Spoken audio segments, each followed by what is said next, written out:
دردا کو انہوں نے مکر کیا.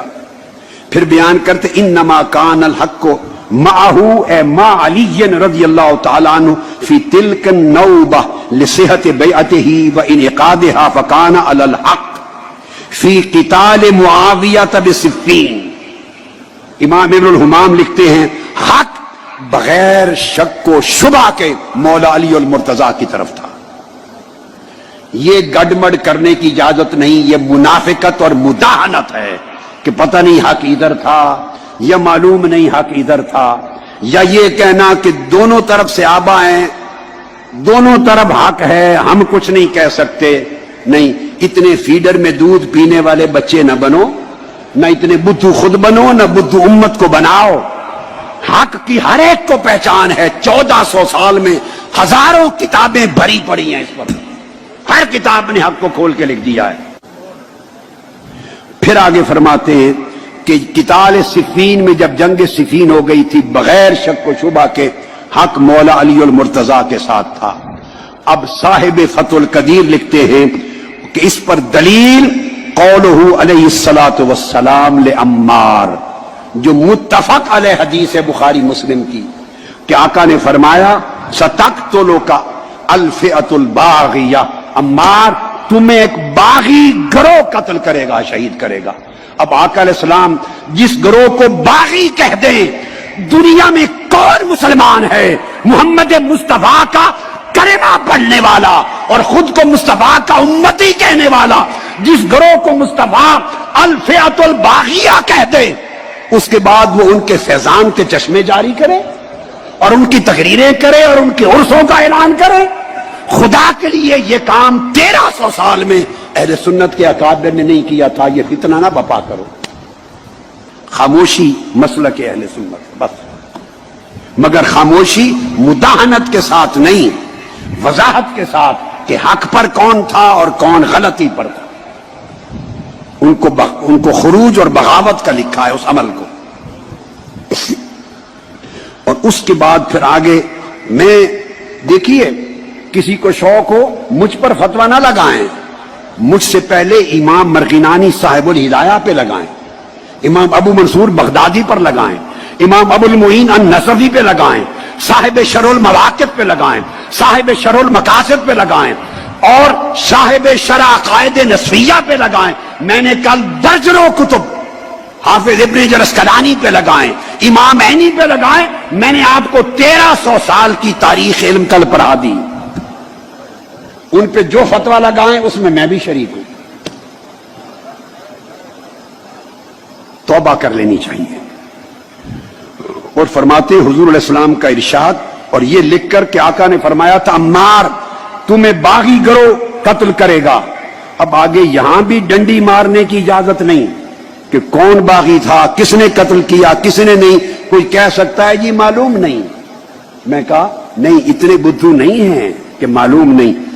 صاحب فتح القدیر لکھتے ہیں وَقَدْ قَتَلَهُ أَصْحَابُ مُعَاوِيَّةَ يُصَرِّحُ بِأَنَّهُ بُغَاةٌ، اور واضح طور پر حضرت امیر معاویہ کے لشکر نے ان کو قتل کیا تھا. یہ تصریح کرتا ہے اس امر کی کہ یہ طبقہ باغیوں کا طبقہ تھا. اس کے بعد دوسری مثال دیتے ہیں امام ابن الحمام فتح القدیر میں، پہلی حضرت امیر معاویہ رضی اللہ تعالیٰ عنہ کے دور کی. دوسری وَأَمَّا الْحَجَّاجِ فَحَالُهُ مَعْرُوفٌ، اس کا ظالم و جابر اور جائر ہونا معروف ہے. دوسری اس کی مثال دیتے ہیں کہ اس کے زمانے میں بھی تابعین میں سے اس نے جس کو جج مقرر کیا، جو اہل تھے انہوں نے منصب لے لیا. یہ فقہی مسئلہ بیان کر رہے ہیں، تفریع، کہ جج ہونا اگر مقرر کر دے سلطان جائر تو لوگوں کو انصاف کی فراہمی کا معاملہ انکار نہ کرے، وہ جائز ہے. تیسری دلیل یزید کی دیتے ہیں کہ اس کے دور میں بھی یزید ملعون تھا، بدبخت تھا، جہنمی تھا، بے ایمان تھا، لعنتی تھا. اور میں تو اس کو کافر کہتا ہوں، میرا فتویٰ کفر کا ہے. لعین تھا. اور کہتے ہیں مگر ایسے جائر کے زمانے میں بھی جن تابعین کو جج اور قاضی مقرر کیا، لوگوں کو انصاف کی فراہمی کی خاطر انہوں نے بھی قبول کیا منصب. اب آپ دیکھیں کیا مثالیں دی ہیں. یہ مثالیں میں نہیں دے رہا ہوں. پھر چوتھی مثال دی ہے صاحب فتح القدیر نے. وہ کہا ہے کہ اس کی مثال یوں بھی ہے جیسے بلاد مغرب میں غیر مسلموں کا قبضہ ہے مسلمان زمینوں پر. مسلم ممالک پر غیر مسلموں کا قبضہ ہے بلاد المغرب میں، مغرب کا جو موراکو وغیرہ کے بلاد میں، اور بلاد حبشہ میں.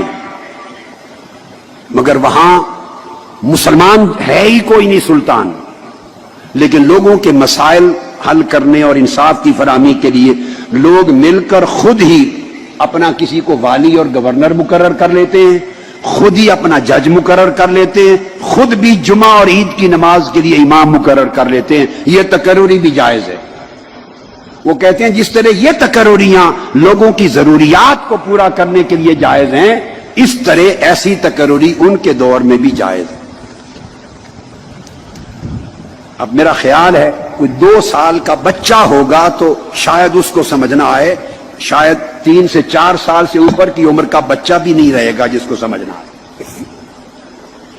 اب یہی کتاب الہدایہ، اس کی ایک اور شرح ہے البنایہ، امام عینی کی، امام بدر الدین العینی، ان کی شرح البنایہ علی الہدایہ.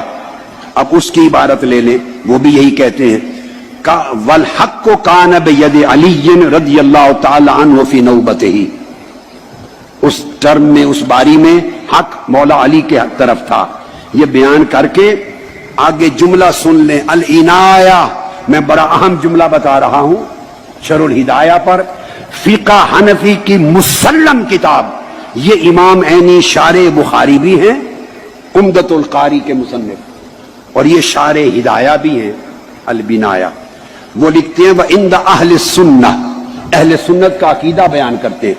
وَعِنْدَ أَهْلِ السُّنَّةِ معاویہ رضی اللہ عنہ کان باغیاً فی نوبت علی رضی اللہ تعالیٰ عنہ، کہ مولا علی مرتضیٰ کے دور خلافت میں حضرت امیر معاویہ رضی اللہ تعالیٰ عنہ، ان کے لیے یہ لفظ بغاوت کا استعمال کیا. عبارتیں پڑھے ہوئے اور یہ کتابیں پڑھے ہوئے اور کچھ نہیں تو 40-45 برس گزر گئے. 1970 سے پہلے کتنا زمانہ ہو گیا؟ 48 سال ہو گئے جی. 48-50 سال گزر گئے، چونکہ 70 سال 2 سال پہلے پڑھی تھی. مجھے تو یہ کتابیں، یہ عبارتیں پڑھے 50 سال گزر گئے تھے، میں نے کبھی بیان نہیں کی. مگر اب میں نے دیکھا کہ امت میں فتنہ پیدا ہو رہا ہے، لوگوں کے عقیدے اور اہل بیت اطہار کے ساتھ نسبت، محبت اور مودت، اسے متزلزل کیا جا رہا ہے. میرا فرض تھا، میں نے جواب دہ ہونا ہے اپنے مولا اللہ کی بارگاہ میں، کہ میں وہ پردے اٹھاؤں غفلت کے، نادانی کے، اور لوگوں کو حق دکھاؤں.